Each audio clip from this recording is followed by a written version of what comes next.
Bienvenue sur le podcast de Sageora. Sageora est un média spécialisé sur le thème du handicap et de l'inclusion.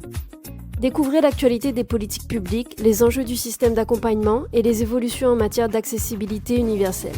L'épisode que vous allez entendre permet de comprendre ce qu'est l'autodétermination. Pour le compléter, vous pourrez télécharger une fiche synthèse gratuite sur le site de Sageora. Bonne écoute! Bonjour. Aujourd'hui, on fait une exploration un peu approfondie d'un concept vraiment clé, l'autodétermination des personnes en situation de handicap. Bonjour. Oui, un sujet essentiel. On va s'appuyer sur pas mal de notes, de livres blancs assez récents. Il y en a un qui date de mars 2023, je crois. C'est ça? L'idée, c'est de bien comprendre ce concept, comment il a évolué, et puis comment ça se met en place concrètement. Au fond, c'est un truc qui concerne tout le monde, tout le temps. Absolument. Et il faut vraiment insister sur un point. Ça ne vient pas de nulle part, hein. C'est une revendication historique. Ah oui. Oui, portée par les personnes concernées elles-mêmes, pour être connues comme les actrices principales de leur vie. Ce n'est pas juste l'indépendance. D'accord. C'est vraiment la capacité, le droit d'être l'agent causal principal dans sa propre existence. D'être aux commandes, quoi. Je vois. Alors, si on creuse un peu, l'origine du terme, ça vient d'où exactement? Au départ, c'est un terme politique. Le droit des peuples à disposer d'eux-mêmes, tout ça. D'accord. Et puis, ça a été repris dès les années 70 par le mouvement pour la vie autonome, appliqué au handicap. Mais il y a aussi la théorie de l'autodétermination, non, des C. Ryan. Oui, tout à fait, avec les 3 besoins psychologiques fondamentaux, l'autonomie, la compétence et l'appartenance sociale. Qui sont universels, en fait. Exactement, pour tout le monde. Et pour aller plus loin, il y a un modèle qui est très éclairant, c'est celui de Michael Wehmeyer. Ah oui. Oui, un modèle fonctionnel qui décompose l'autodétermination en 4 éléments essentiels qui sont liés entre eux. D'accord. Lesquels? Alors, premièrement, l'autonomie.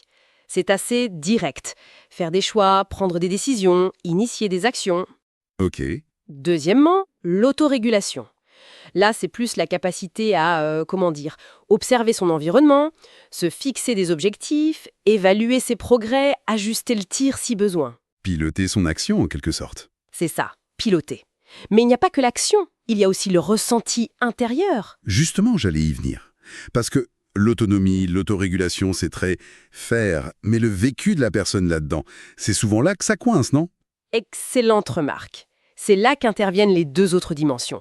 Troisièmement, l'empowerment psychologique. L'empowerment. Oui, ce sentiment de contrôle sur sa vie, la confiance en ses propres capacités, se sentir capable, efficace, en maîtrise. D'accord. Le sentiment de pouvoir agir. Voilà. Et enfin, quatrièmement, l'autoréalisation. Ça renvoie à la connaissance de soi. Se connaître. Oui, bien se connaître. Ses forces, ses limites, ses intérêts, ses valeurs, pour pouvoir faire des choix qui sont vraiment alignés avec qui on est. C'est clair. Ces dimensions personnelles sont hyper importantes, mais j'imagine qu'elles ne peuvent pas s'exprimer dans le vide. Il faut un cadre, un environnement qui le permette. Absolument. Et justement, en France, est-ce que la loi a suivi pour créer ce cadre? Alors oui, il y a une évolution assez nette. On est vraiment passé d'une logique où on était très centré sur l'assistance, la prise en charge, Ouais. à une approche qui est fondée sur les droits, la participation citoyenne. C'est quoi les marqueurs de ça? Mais il y a eu la loi de 2002 sur la rénovation de l'action sociale, et puis surtout la loi de 2005. Ah oui, la loi pour l'égalité des droits et des chances. Exactement. Elle marque vraiment un tournant. Et il ne faut pas oublier la Convention de l'ONU sur les droits des personnes handicapées que la France a ratifiée. Qui insiste beaucoup sur ce pouvoir d'agir, j'imagine. Énormément. Et sur le fameux principe « rien pour nous, sans nous ». L'idée que la personne doit être au cœur des décisions qui la concernent. D'accord, bon, la théorie, le cadre légal, c'est posé. Mais ce qui est intéressant, c'est comment ça se traduit sur le terrain. Concrètement, quels sont les outils, les leviers qu'on voit émerger? Alors, les documents insistent beaucoup sur plusieurs choses. D'abord, un point qui peut paraître évident, mais qui est crucial, la communication accessible. Logique. Comment choisir si on ne comprend pas? Exactement. Donc des approches comme la communication alternative et améliorée, la CA, pour ceux qui n'utilisent pas la parole, Oui. ou le facile à lire et à comprendre, le FALC, pour rendre l'information écrite vraiment accessible à tous. Le FALC, on en entend de plus en plus parler. Oui, et c'est une bonne chose. Il y a même des initiatives, des sites comme Capacité, des logiciels comme CapFalc qui aident à produire ce type de contenu. C'est vraiment un levier fondamental. D'accord. Communication accessible, premier point. Quoi d'autre? Ensuite, il y a tout ce qui tourne autour de la paire aidance. L'entraide entre pairs? C'est ça, l'idée de valoriser le savoir expérientiel, l'expertise qui vient du vécu. C'est hyper important ça. Oui, et ça prend plein de formes. Les groupes d'entraide mutuelle, les GEM qu'on connaît bien maintenant, mais aussi, et ça se développe beaucoup, les travailleurs pairs, les médiateurs de santé pairs. Des personnes concernées qui intègrent les équipes. Exactement, pour apporter leur vécu, leur perspective. Les retours montrent que ça aide énormément à rompre l'isolement, à redonner espoir et confiance. C'est puissant, en effet. Et dans l'accompagnement plus institutionnel, disons, quels outils on utilise pour favoriser cette autodétermination? Alors, les projets personnalisés ou projets de vie sont devenus centraux. L'enjeu, c'est qu'ils soient vraiment co-construits. Avec la personne, pas pour elle. C'est toute la différence. C'est un espace pour que la personne puisse exprimer ses besoins, ses envies, ses choix, même les plus petits. Et un dernier point peut-être, la recherche participative. C'est-à-dire? Impliquer les personnes concernées non plus comme des simples sujets d'études, mais comme des co-chercheurs.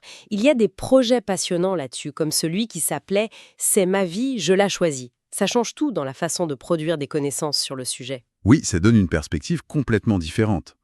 Donc, si on essaye de résumer un peu, l'autodétermination, ce n'est pas un état qu'on atteint une fois pour toutes. Non, c'est un processus continu. C'est ça. Un équilibre à trouver, une sorte de danse entre les capacités, les envies de la personne et un environnement qui doit, lui aussi, s'adapter et proposer des choix réels. Exactement, et ça demande un vrai changement de posture. Pour qui? Pour tout le monde. Pour les professionnels de l'accompagnement, bien sûr, mais aussi pour les institutions et même pour la société en général. Il faut passer du « prendre soin d'eux » à « permettre à ». Permettre à la personne d'être actrice de sa vie. Voilà. Et pour conclure, peut-être une pensée qui s'inspire un peu de ce que disait Marcel Neuss, un auteur très engagé sur ces questions. Oui. Pour que l'autodétermination devienne une réalité et pas juste un beau principe, il faut une volonté partagée. Il faut oser regarder les peurs en face, celles des personnes, mais aussi celles des accompagnants parfois. La peur du risque, j'imagine. Oui, la peur du risque, la peur de mal faire. Il faut pouvoir négocier d'égal à égal et accepter cette part de risque qui fait partie de toute vie. C'est ça, respecter vraiment les droits et libertés. Et ça a mené une question de fond finalement. Oui, la question que posent certains des textes qu'on a consultés, est-ce que c'est normal, est-ce que c'est légitime d'entraver la liberté de quelqu'un, même au nom de sa protection? C'est une vraie question éthique. Si le podcast vous a plu, abonnez-vous et partagez-le.